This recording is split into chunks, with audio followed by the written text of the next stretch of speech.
past the Grey Poupon. Yes. One of the nice things about duck hunting in Canada is these birds, many of them are young birds of the year, and even the adults haven't seen too much action or pressure, and so you can get away with a lot of things up here. And for a guy like myself, sometimes in the first couple hunts, it's good to be able to make some mistakes and still be successful. Oh, shoot him if he comes up. Send him. Drake! You know, Drake is the DU dog. He's owned by everybody with Ducks Unlimited. But when Drake comes on one of these trips, he's my dog. You know, I lay claim to him. Now, Mike has Elvis, I have Drake. And so I kind of take pride in some of his retrieves and sort of pride in ownership. And he lit out after a bird that was crippled. And he got to the bird, and the duck saw him, and the duck started diving on him. And Drake would circle, you know, and I'm rooting for him. Come on, Drake, come on, man, stay with him now, you're gonna get him. And every time the duck would go under, he would stay a little bit shorter. And so he got tired, and Drake would get closer and closer and closer, and finally after, I don't know, maybe a half a dozen times that the duck surfaced around the dog, Drake was there and he nabbed him. Good boy. All right. Good boy, Drake. Good dog. Like the boreal forest itself, the boreal transition zone is losing precious habitat to the forces of industry and development. Ducks Unlimited Canada is making real strides in protecting this area, in part by buying chunks of it from vested and willing landowners. The habitat destruction is in this area, the rates of loss are some of the highest in the world. They rival the rates of loss in the Amazon rainforest. My biggest fear is our conservation programs not being able to keep up with the activities of industry and the loss of habitat. Our ability to protect areas like this in the boreal transition zone are key for future generations to be able to come out and enjoy areas like this.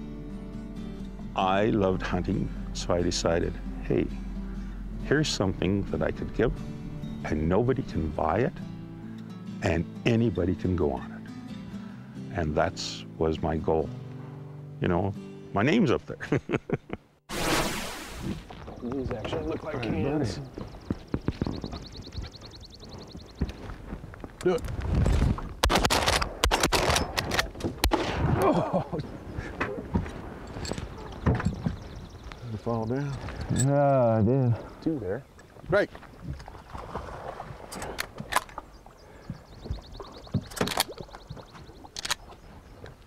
Good boy.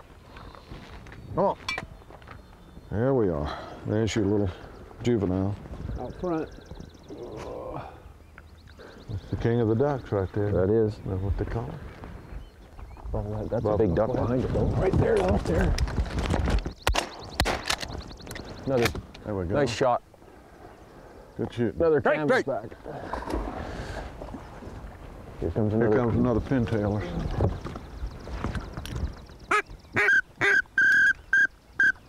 Shoot that duck.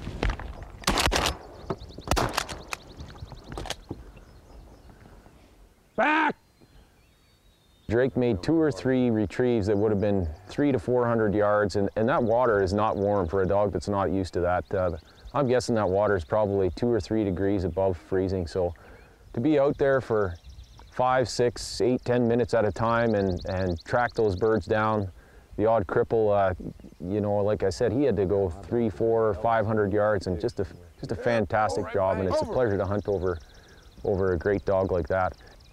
Now, lunge at him. Boom. Good boy. All right. Woo! There's no better conservation tool in the field than a well-trained retriever. Here's how Drake the DU dog does it.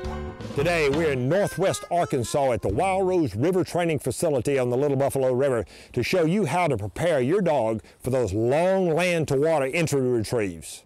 We're preparing Drake to run a straight line to the water's edge in a direct line, then across the water despite the angle of the approach.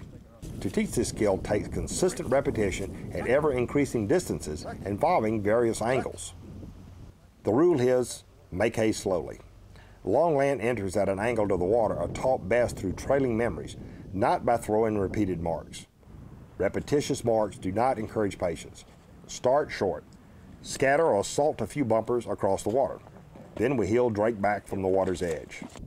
Align drake for the first retrieve at an angle to the water. He runs with confidence to the salted area. As he leaves, I back up about 20-25 yards, which will lengthen the distance of the next retrieve. With each retrieve, the line lengthens and the angle becomes more prominent. With long land entries, dogs can be pulled off the line if they're not practiced at the skill. They also can be pulled off the line when they hit the water's edge. They may square the line and swim straight across the water to the far bank, or angle along the bank's edge without crossing. The tighter the angle of the bank, the greater the tendency for the dog to be pulled offline. Keep up the drill over several days, beginning with the first retrieve each day further away from the bank's edge, putting more land distance between you and the water. Next, it's on to permanent blind. I simply put the bumpers out in exactly the same place where we've run memories before, this time without Drake's knowledge. Bring out the dog and line for the blind. You will likely be amazed at your dog's memory. Progressively, your dog will become more proficient at lining for blinds and marks that include long land to water entries. As with all things, practice does make perfect. See you next time.